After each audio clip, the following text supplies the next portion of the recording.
My life split into two clear halves. The time before and everything that came after that rusty gate creaked open for the first time in front of me. I spent 42 years believing in certainties cultivated in offices, with walls full of diplomas, digital clocks, and hurried phone calls. The problem is nobody teaches you how to deal with the loneliness that comes after a house falls apart. I left Minneapolis behind a few days after the divorce went through. It wasn't an escape, but the instinct of someone who needs to breathe a different air to keep existing. I'd wake up every night thinking my daughter would still open the bedroom door and ask for cereal in the middle of the night. The truth is, at times like that, even the fantasy of being a failure seems like better comfort than the silence. When my grandfather passed, I found myself with the key to an old farm, the inheritance of a generation scattered across yellowed photos and rusty tools. No relative asked if I'd stay or sell it right away. I think everyone understood that for a man in pieces, the best cure was to assemble a puzzle bigger than himself. I drove out without packing properly, with just a few books, a case of cheap whiskey, and a pair of beat-up sneakers. They've called me sensitive since I was a child, but maybe I just like to hear what's behind the words. I was raised by my grandparents, and my grandfather didn't talk much. I learned from him the difference between fixing and patching, the subtlety of the space between one and the other. Maybe that's why, even so exhausted with myself, I accepted the challenge of fixing that place with my own hands, even without knowing where to begin. I didn't know it then, but in that moment, every little piece of that old farm was an extension of my own urgency for reconstruction. There were rotten boards, leaking roofs, crooked walls, and an emptiness that echoed in my chest, perhaps bigger than all the broken windows combined. This is me, Andrew, 42 years old, a lawyer with no desire to practice law, trying to understand what's left of a man after all his identities collapse with the dust of moving. What you're hearing here is just the beginning. The full, unfiltered stories with all the details you can imagine are available now. Check the link in the description right now. If there's one thing unexpected about new beginnings, it's that they don't respect plans. One last warning: like and subscribe, because sometimes only chance can turn our lives upside down. My grandfather's farm rests in the middle of nowhere, yet it seems bigger than the world. When I crossed the gate and smelled the damp earth mixed with the old aroma of wood, I realized that place had held all the silences I had needed to avoid for decades. Time happens differently here. In the morning, dry leaves cover the porch steps, and it's impossible to escape that crunchy rustle when I walk. I get to sweeping, and even in that, I discover a rhythm that embraces me. The sun, when it finally breaks through the clouds, shines through the kitchen window and creates golden patterns on the wooden table. I like to sit with a big mug of strong coffee, just looking out at the open field through the stained glass, letting the sounds of the wind and birds dissolve the rest of my thoughts. The inside of the house is like a box of stories. Uneven shelves, furniture full of childhood marks, the creak of the floorboards betraying every step. It smells of the past, a little moldy, a little like the lavender from the old curtains. I stay there, in the living room, surrounded by family portraits, feeling like I belong and am a stranger to all of it at the same time. My alarm clock now is the light invading the room, not appointments or urgent calls.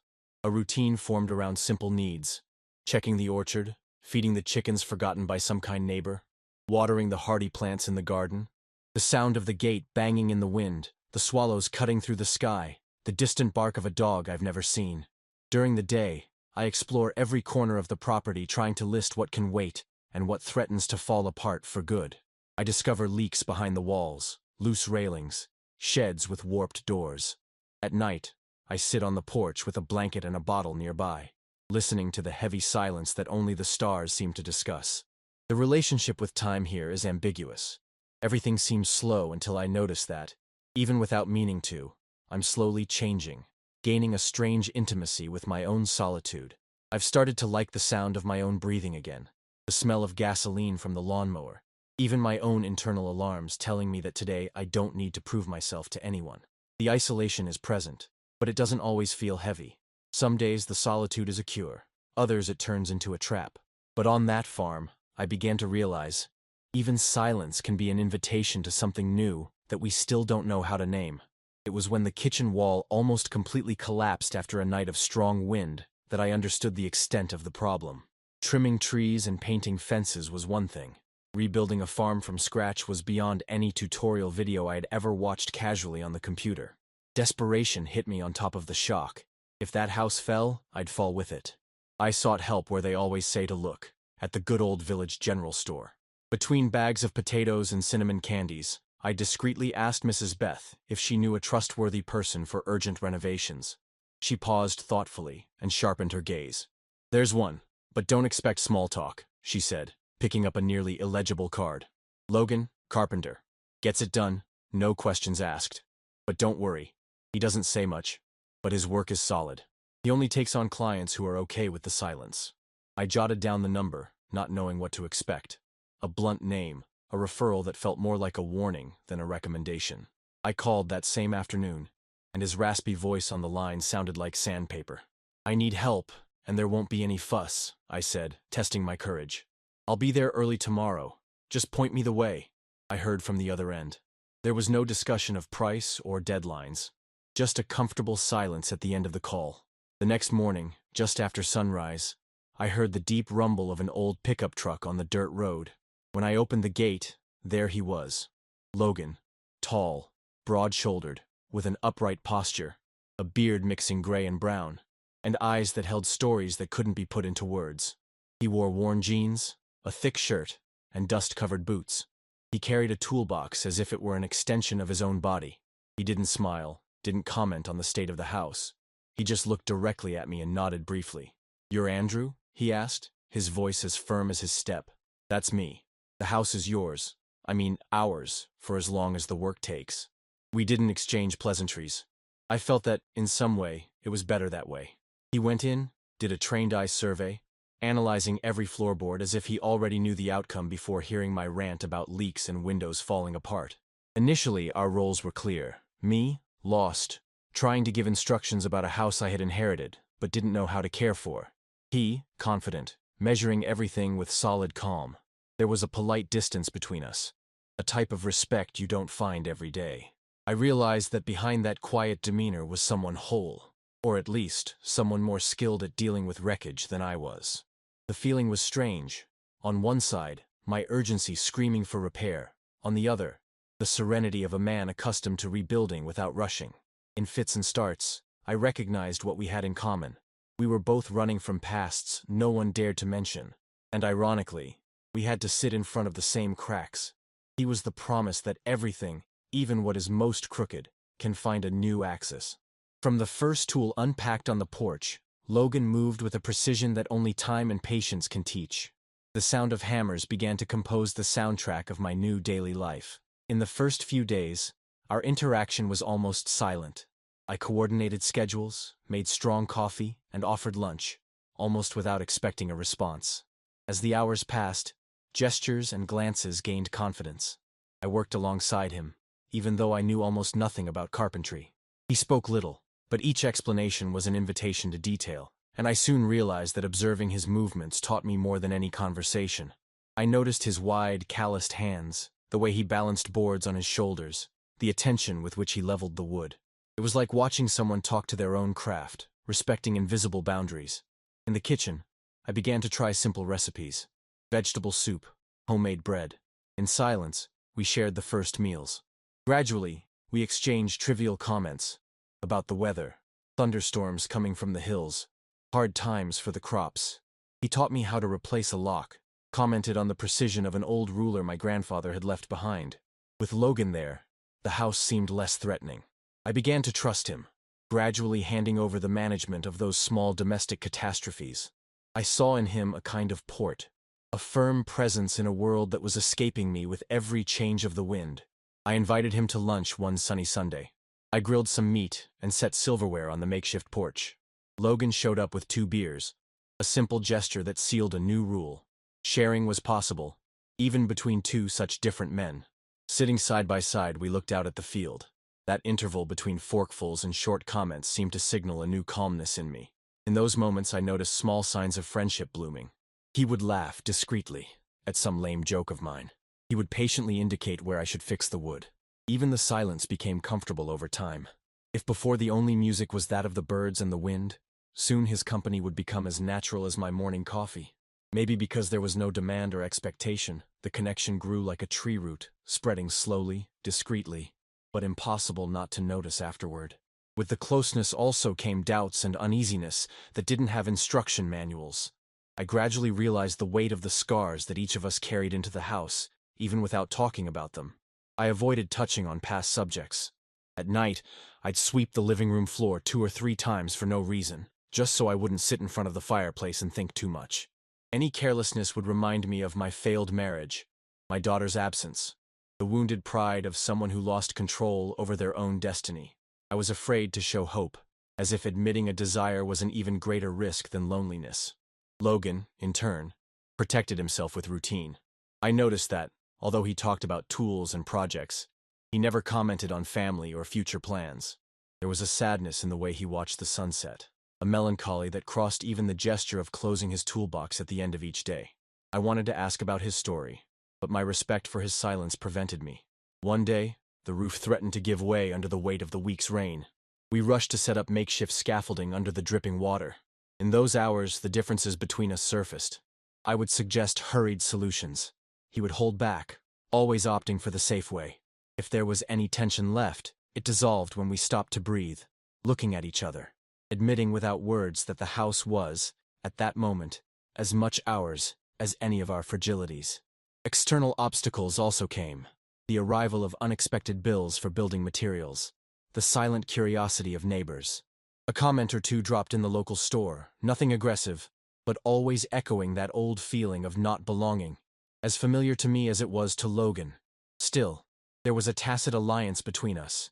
Even under pressure, even without confidences, we knew we could count on each other. And perhaps it was precisely this mixture of respect and mystery that made everything so promising and, at the same time, so frightening.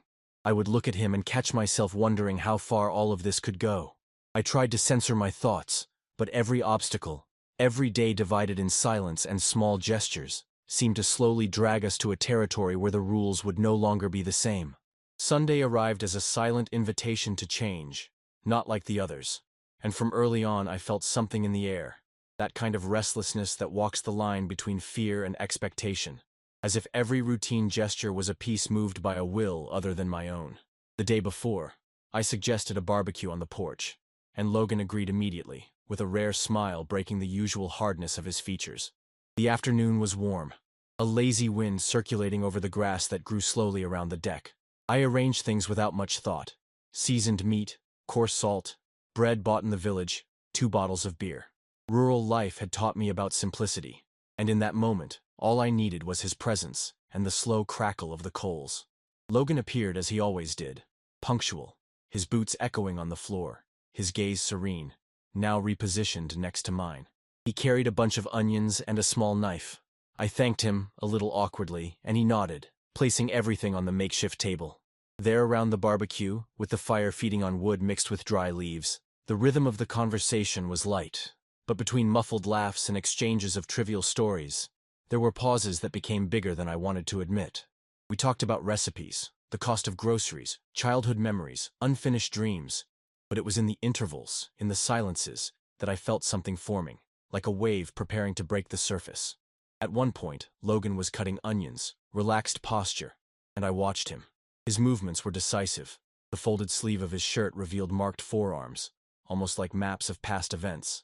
The smell of the smoke mixed with the seasoning, creating a dense and comfortable atmosphere. For the first time, I let my gaze linger beyond what was socially acceptable.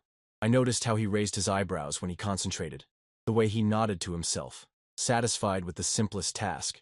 The eye contact, when it happened, was immediate, direct, as if it were facing something inside me that I had avoided for years. We sat closer, plates set at the same pace. Bread was passed from hand to hand. Beers clinked. His large hands brushed against mine when he reached for the salt shaker, and I felt an electric shock run through my skin. Involuntary, a spark that sought refuge in the muscles of my neck. The afternoon advanced, and conversations became rarer until there were no more practical subjects. And yet, no one wanted to break that strange moment of shared comfort. Logan cleaned the grill, washed his hands, and when he sat down again, he exchanged a look with me that I didn't need to translate. There was more there than gratitude or partnership. For a second, I felt fear. Fear, because this was escaping my reason, the scripts I had always controlled. But desire is cunning. It infiltrates through the smallest carelessness. My skin tingled with expectation, my mind filled with 1,000 possibilities. And it was there, with the gentle setting of the sun on the porch, the breeze cooling our sweaty skin, that our knees touched accidentally. I didn't pull back this time, and neither did he. We stayed like that for a few seconds, in a proximity that had been rehearsed for days. The intimacy of the touch was so simple and so urgent, that I even closed my eyes and breathed more deeply, without realizing it. The smell of the smoke now had another connotation, almost an ancestral warning of danger and encounter. The silence became dense, but not oppressive. Inside, every cell of my body throbbed, as if something ancient was about to happen. Logan looked at me, his eyes softer, and in a low voice he said, "There are things you feel before you understand them." I agreed, unable to smile, my heart pounding not with risk, but with the hope of the unknown. I understood in that instant that we had crossed an invisible line, made of small gestures in the exhausting routine that, little by little, had built a new shelter for two exiles from themselves. The desire, so long repressed, no longer fit in the subtext. When the last ray of sun touched the porch roof, the moment finally detached itself from the everyday, and we plunged into something absolutely new. The world around us was silenced by a tacit agreement. There was no longer the sound of birds or wind, only the broken breath of two men finally dropping their defenses. Logan moved closer and, hesitating only out of respect, placed his hand on my knee. The warmth of his touch was gentle, but pulsating, as if every inch of skin revealed a secret kept for years. I felt my throat go dry. I saw in a quick glance the play of light projecting shadows on his arm, and I wanted to get lost there, in that moment stretched out like a deep violin note. Gathering my courage, I brought my hand to his, lacing our fingers together, and I realized we were both trembling slightly. He looked into my eyes, hearing my silent doubt, and smiled almost imperceptibly. It was a silent permission. We could continue. And we did. When Logan pulled me closer, the movement was slow, full of dormant intentions, until our lips finally met. It wasn't a hurried or confused kiss. It was the kind of touch that relieves an old pain, repairing cracks, as if, for a few seconds, time bent to fit in there. His beard brushed against my skin. The smell of simple soap mixed with the sweat of the day and the firewood from the barbecue brought me a feeling of home, of a visceral belonging. His firm fingers ran along the side of my face, tracing a path that vibrated with nervousness and desire. His tongue, curious, explored my lips with the calm of someone returning home after a storm. I felt Logan's hands pull me to his chest, into a warm and safe embrace. We stayed like that, rediscovering each other without rushing, measuring spaces, alternating soft kisses and firmer touches. Our bodies understood each other before words. His breathing quickened with mine, and suddenly there seemed to be no old Andrew or old Logan, but only two whole existences finally fitting together in the same rhythm. When he lifted me from the chair to spin me slowly, everything around us lost meaning. His arms created a cocoon of protection and discovery. The feeling was like diving into a calm lake in the middle of the night. The surprise of the temperature against the skin, the good shock of freedom. In a natural gesture, I followed his lead, recognizing the map of his broad shoulders, feeling my nose find the discreet scent of his neck. We explored, in silence and muffled laughter, new territories and others already imagined. His touch was analytical and at the same time affectionate, sometimes generous, sometimes contained, sometimes an explorer fumbling new paths, sometimes a refuge, safe and firm. We looked into each other's eyes without fear. My body surrendered to the urgency of wanting more. To feel the texture of his skin, the zigzag of his palms crossing my back, the heat that was born where our hips met, the light pressure of his hands seeking comfort and direction. There was no rush, no ready-made code. We followed the rhythm of our sighs, each movement an invitation to the next, a gentle provocation from someone who had waited too long. The desire was an exchange. I also touched him, explored his chest, felt the pulse in his arm when my fingers lingered there. He murmured my name in a way no one else had, and it sounded like a confession and a promise at the same time. When I finally leaned my head on his chest, feeling the warmth and the weight of our intertwined legs, I understood that there are things that cannot be translated into words. The world outside came back slowly, but now blurred.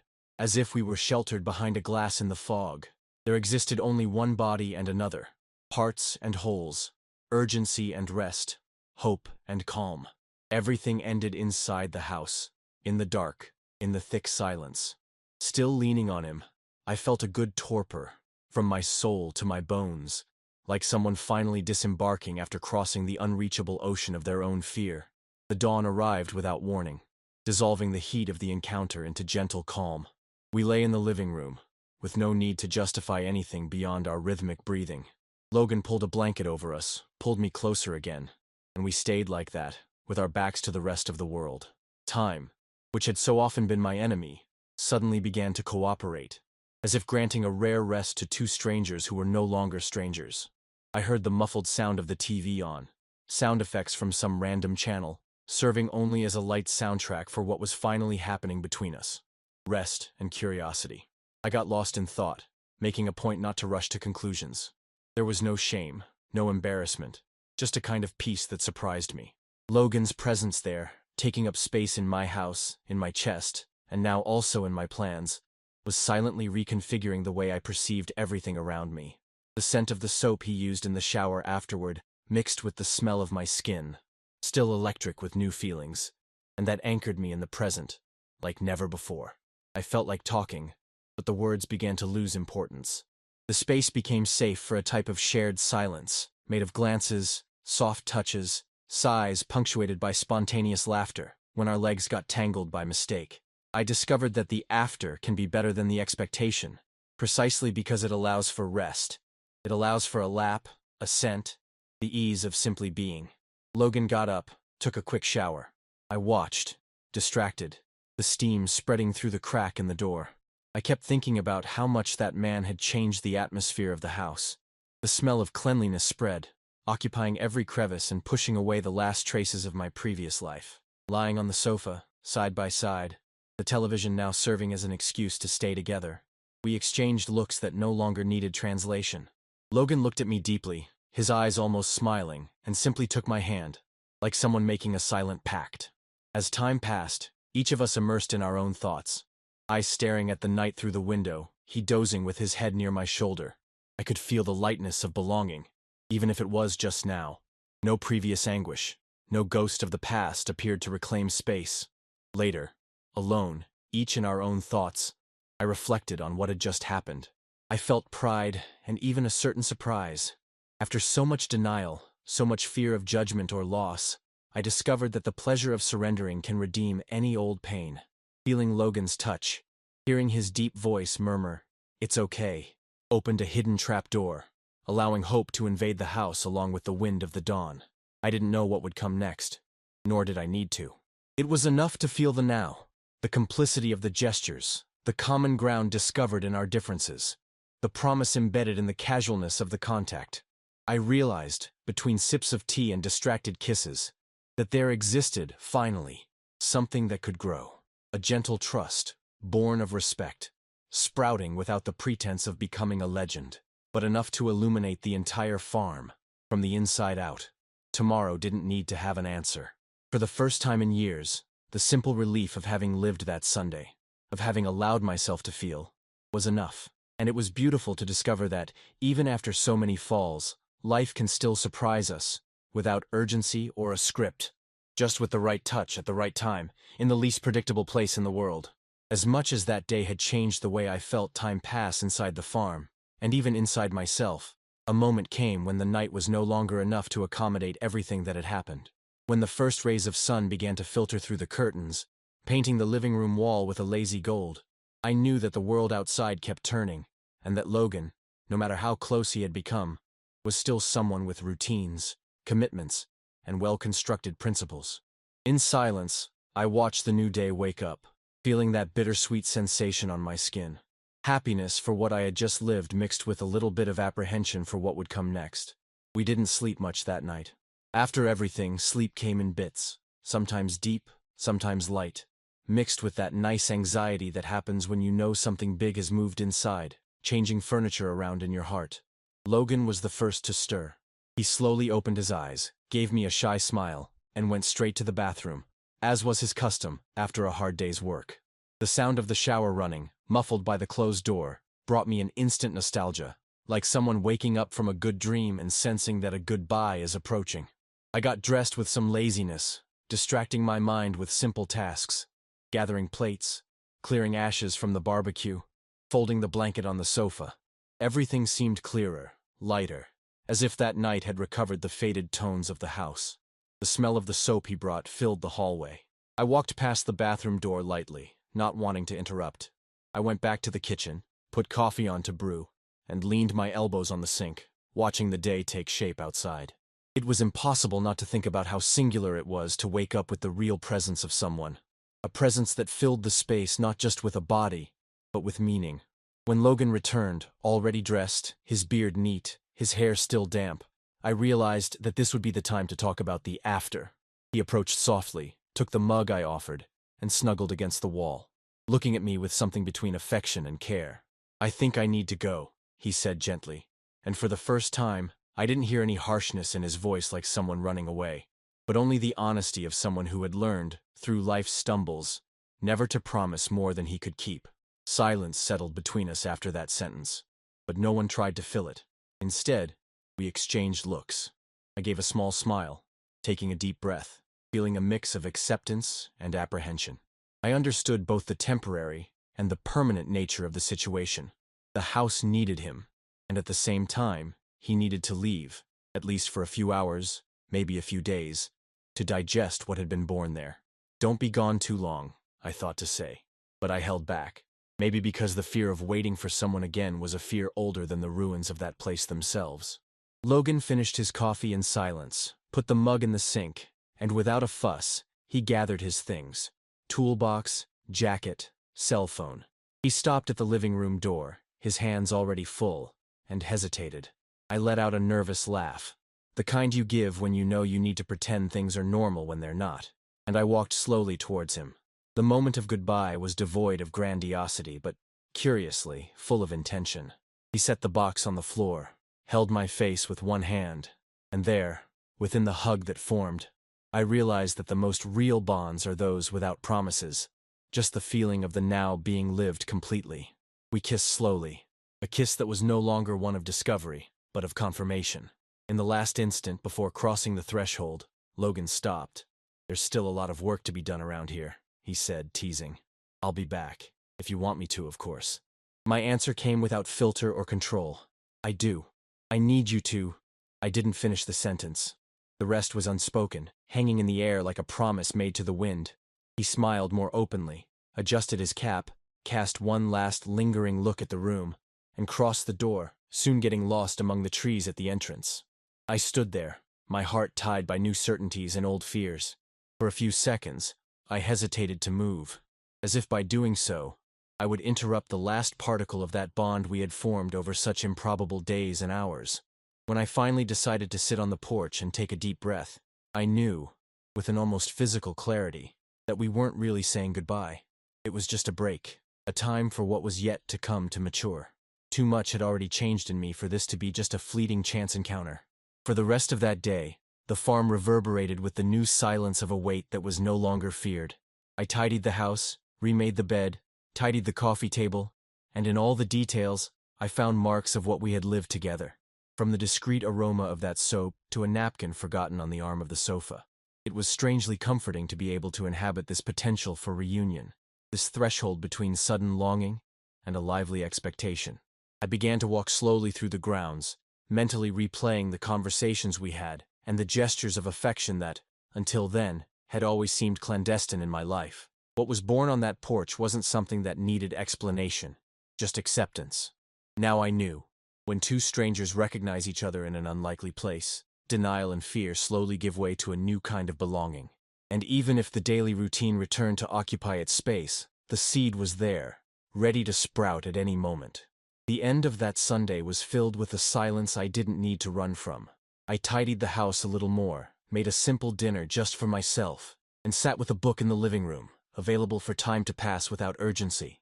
Before going to sleep, I looked at the now darkened house and felt, in the remaining details, that I was no longer the same man who had walked alone through the entrance gate weeks earlier. There were no big promises said out loud, but there was a kind of subtle certainty. The encounter with Logan wouldn't end there. It was, in fact, only the beginning of something new, and for the first time, I accepted that I didn't need to control or predict every chapter of what was to come. The next morning, I woke up to the smell of wet earth and a gentle light filtering through the kitchen windows. The weight of my body felt different, as if some invisible thread had been untied after so much time. I spent a while staring at the ceiling, listening to the sounds of the house again, the creaking of the branches outside, the echo of the wind hitting the windows, the subtle return of my own thoughts. It was impossible not to remember every fragment of the previous day. The warmth of Logan's body, the precision of his touch, the scattered conversations, the small laughs, that way he had of occupying the space without rushing. Even in his absence, I felt his presence, a kind of timid but persistent vibration, like someone turning on a light in a dark room and realizing that the furniture is no longer in the same place. I made my coffee as always, but now I was careful with small details. I folded the napkin, I wiped the table more slowly, almost waiting for him to come back that morning just to share this ritual again. I went to the porch, sat on the wood already warmed by the sun. I looked at the horizon lines and, without meaning to, I found myself smiling. The feeling was one of peace, but not the empty peace of isolation. It was an active peace, full of possibilities. As if all of a sudden, life had opened doors and windows inside me, renewing the air and letting everything that had been stifled by years of routine and pressure air out. It's funny to think that so much has changed in such a short time. I don't even have to force my memory. Everything still pulses inside me, vivid, fresh, like a recently plowed field waiting for the rain. The experience with Logan gave me back a joy I no longer remembered. That hope that true encounters can really happen, that bonds are formed in the details, and that intimacy, more than anything else, is an act of courage as great as crossing entire winters alone.